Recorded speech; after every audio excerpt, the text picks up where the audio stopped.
Hello दोस्तों, मैं Sunil Kumar Patel, doctor Patel medical education channel में आपका स्वागत है। आई होप आप सब लोग अच्छे होंगे। आप लोग मेरी वीडियो को शुरू से लेके एंड तक देखेंगे तो उसमें आपको कुछ ऐसे पॉइंट्स मिलेंगे जिससे आपकी नॉलेज गेन होगी और आपको जो टॉपिक है मेरा वो अच्छे से समझ में आएगा। अगर आप छोड़ छोड़ के देखेंगे तो आपको समझ में नहीं आ पाएगा, तो इसलिए मेरी वीडियो को शुरू से लेकर एंड तक देखने की कोशिश करें। तो आज हम बात करेंगे हीमोफीलिया के बारे में। हीमोफीलिया क्या है? हीमोफीलिया क्या है? ब्लीडिंग डिसऑर्डर है ये, ठीक है। तो haemophilia is a bleeding disorder which the blood does not clot properly. इसमें क्या है, ब्लड का जो क्लॉट है वो प्रॉपर्ली नहीं बन पाता है, ठीक है। The clotting time is prolong. Clotting time, जो ब्लड के क्लोट होने का, जमने का जो टाइम है वो बढ़ जाता है, ठीक है। But bleeding time is normal. जो ब्लीड होने का टाइम है ब्लड का वो नॉर्मल रहता है, क्या है, ठीक है। It is more effective male than female. ये मेल्स में जो है ज्यादा इफेक्टिव होता है, मेल्स को ज्यादा होता है देन फीमेल, फीमेल के अपेक्षा में। Causes of haemophilia. हीमोफीलिया के कारण क्या है जिनकी वजह से हीमोफीलिया होता है? तो क्या है, haemophilia is caused bye deficiency of factor 8 और 9, ठीक है, इन द ब्लड। ब्लड में फैक्टर 8 और 9 की डिफिशियंसी हो जाती है, जो ये फैक्टर है ना, ये ब्लड को जमाने का काम करते हैं, ठीक है। ब्लड का थक्का बनाने का काम करते हैं, फैक्टर 8 और फैक्टर 9। अब जान लेते हैं types of haemophilia. Types of haemophilia, haemophilia जो है मेनली 3 टाइप्स की होती है, लेकिन नंबर 1 जो है हीमोफीलिया ए होती है, क्योंकि 85% जो हीमोफीलिया से अफेक्टेड होते हैं वो हीमोफीलिया ए से अफेक्टेड होते हैं, ठीक है, due to deficiency of factor 8। किसकी वजह से? हीमोफीलिया ए किस वजह से होती है? फैक्टर 8 की डिफिशियंसी की वजह से होती है। अब हम बात कर रहे हैं हीमोफीलिया बी के बारे में। हीमोफीलिया बी क्या है? इसको हम क्रिसमस डिजीज भी बोलते हैं, जो किसकी कमी की वजह से होती है? ड्यू टू डिफिशियंसी और फैक्टर 9 की वजह से होती है, ठीक है। फैक्टर 9 की कमी की वजह से हीमोफीलिया बी होती है। तीसरा क्या है? हीमोफीलिया सी। हीमोफीलिया सी किसकी डिफिशियंसी की वजह से होती है? Due to the deficiency of factor 11। जो हमारा क्लोटिंग फैक्टर 11 है उसकी कमी हो जाती है अगर ब्लड में हमारे, तो हीमोफीलिया सी होती है। नेक्स्ट है सिम्टम्स। सिम्टम्स यानी कि लक्षण। अगर हीमोफीलिया होती है तो हमें क्या क्या लक्षण देखने को मिलते हैं मरीज में, तो वो जान लेते हैं। नंबर 1 है prolong bleeding due to cuts, tooth extension and surgery. अगर हम कोई सर्जरी कर रहे होते तो उसमें ब्लीडिंग ज्यादा होने होती है। कोई अगर दांत निकालते हैं तो ब्लड नहीं रुक रहा होता है, बहुत सारी ब्लीडिंग हो जाती है। कोई कट लग जाता है तो ब्लड जम नहीं रहा होता है, थक्का नहीं जम रहा होता है, बहुत सारा ब्लड बह जाता है, ठीक है। नेक्स्ट है haemorrhage in gastrointestinal tract and urinary tract. कभी कभी क्या होता है हमारे पेट में ही ब्लीडिंग हो जाती है, ठीक है, इंटेस्टाइन में, आंतों में ब्लीडिंग हो जाती है, और पेशाब के जो रास्ते हैं और ऑर्गन्स हैं उनमें क्या होती है, ब्लीडिंग हो जाती है। नेक्स्ट क्या है, bleeding in joints following by swelling and pain. हमारे जो बॉडी के ज्वाइंट्स पार्ट है उनमें कभी कभी क्या होता है, स्वेलिंग हो जाती है और पेन होने लगता है। किसकी वजह से? जो ज्वाइंट्स में ब्लीडिंग हो जाती है उसकी वजह से, ठीक है। तो ये भी पेशेंट में देखने को मिलता है। नेक्स्ट क्या है, ब्लीडिंग इन गम्स और माउथ। कभी कभी पेशेंट में देखने को मिलता है कि उसके मसूड़ों से बहुत ज्यादा खून बहता रहता है और मुंह से भी खून ज्यादा बहता रहता है।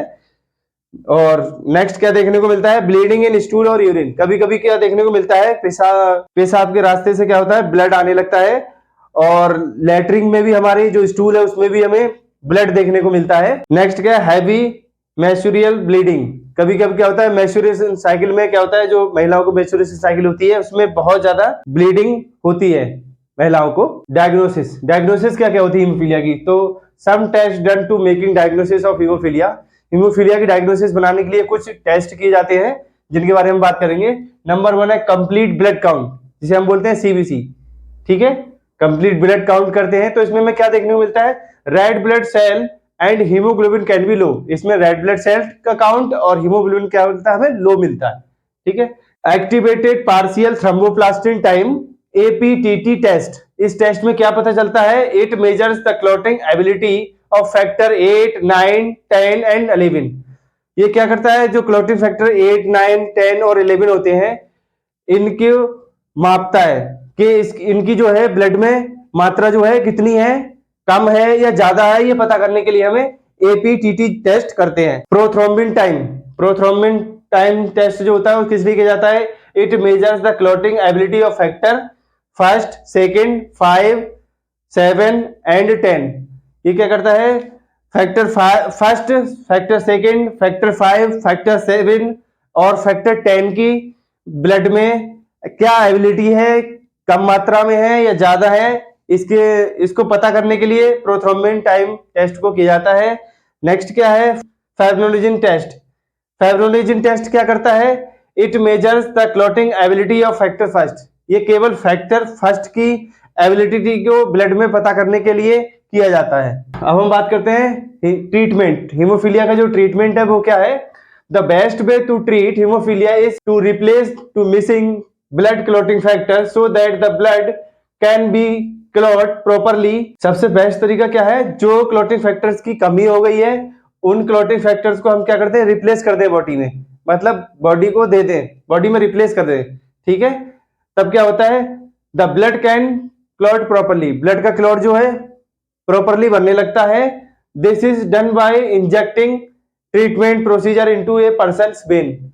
ये क्या करता है, इस कैसे दिया जाता है, ये एक इंजेक्टेबल प्रोसीजर है जो कि पेशेंट्स की वेन में दिया जाता है। पेशेंट की वेन में हम क्या करते हैं, जो जो फैक्टर्स मिसिंग है वो फैक्टर्स हम क्या करते हैं, वेन के द्वारा पेशेंट को दे दिए जाते हैं। और कुछ और ट्रीटमेंट्स है, अदर ट्रीटमेंट्स, उनमें क्या है, हेमलिब्रा, इसको दूसरा क्या नाम है, ACE 910 और इम्सीजुमेब भी है।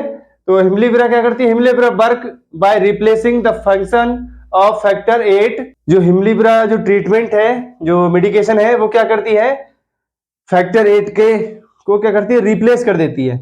ये मेनली जो है फैक्टर 8 की कमी को पूरा करने का काम करती है। This treatment product can be given by injecting under the skin.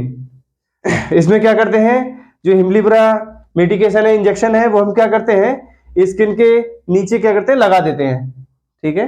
Next क्या है, DDABP। अब ये दिया कैसे जाता है, DDABP can be given through by a vein and by a nasal spray. ये दो तरीके से दिया जा सकता है, या तो हम इसको वेन में इंजेक्ट कर दें, या फिर दूसरा कोई नेजल स्प्रे, इसकी नेजल स्प्रे जो आती है उसको नाक में स्प्रे करें। और एस्टीमेट, और इसका क्या नाम है, डेस्मोप्रेसिन एसीटेट। क्या बोलते हैं, डेस्मोप्रेसिन एसीटेट। तो ये क्या करता है, the medication release factor 8 from where is stored in the body. हमारी बॉडी में जो फैक्टर 8 जो है सुप्त अवस्था में पड़ा रहता है, तो उसको क्या करता है, डेस्मोप्रेसिन एक्टिवेट क्या करता है, इसको एक्टिवेट कर देता है और फैक्टर 8 की कमी को पूरा कर देता है। नेक्स्ट क्या है, Amicar epsilon amino caproic acid. ये क्या करता है, Amicar can be given through vein और बाय माउथ। ये क्या किया जाता है, एमिकार को कैसे दिया जाता है, इसको वेन के द्वारा और माउथ के द्वारा हम देते हैं, इसलिए यूज करते हैं। Use for bleeding in the mouth, मुंह से ब्लीडिंग हो रही है तब यूज करते हैं। और after a tooth has been remove, अगर कोई हम दांत निकालते हैं तो उसके बाद में हम इसको यूज करते हैं, ठीक है, ताकि ब्लीडिंग कम हो। चौथा क्या है, क्रायो प्रेसिपिटेट। ये क्या है, it is rich in factor 7। ये फैक्टर 7 को कमी को पूरा करने के लिए दिया जाता है। क्या, क्रायो प्रेसिपिटेट। क्रायो प्रेसिपिटेट किस लिए जाता है, it is rich in factor 7। ये फैक्टर 7 की कमी को पूरा करने के लिए दिया जाता है। अब दूसरा जो है ब्लीडिंग डिसऑर्डर है परप्यूरा। परप्यूरा क्या है, purpura can be defined as the small vessels burst. इसमें क्या होती है, छोटी छोटी जो वेसल्स होती है वो स्किन के अंदर ही क्या होती है, फट जाती है। क्या करती है, काउजिंग ब्लड टू पूल। उसमें क्या होता है, ब्लड जो होता है जमा होने लगता है अंडर द स्किन, स्किन के नीचे, ठीक है। This can create purple spot on the skin. ये स्किन पे क्या करती है, पर्पल करके धब्बे देती है, ठीक है। Purpura is a disorder characterise by prolonged bleeding time. इसमें क्या होता है, परप्यूरा में ब्लीडिंग टाइम जो है वो बढ़ जाता है। अगर आपको मेरी वीडियो अच्छी लगी हो तो मेरी वीडियो को लाइक करें, शेयर करें, कमेंट्स करें और ज्यादा से ज्यादा मेरे चैनल को सब्सक्राइब करें, ताकि आपको एनाटॉमी, फिजियोलॉजी, माइक्रोपैथो से रिलेटेड अच्छे से अच्छे टॉपिक्स मैं आपको दे सकूं।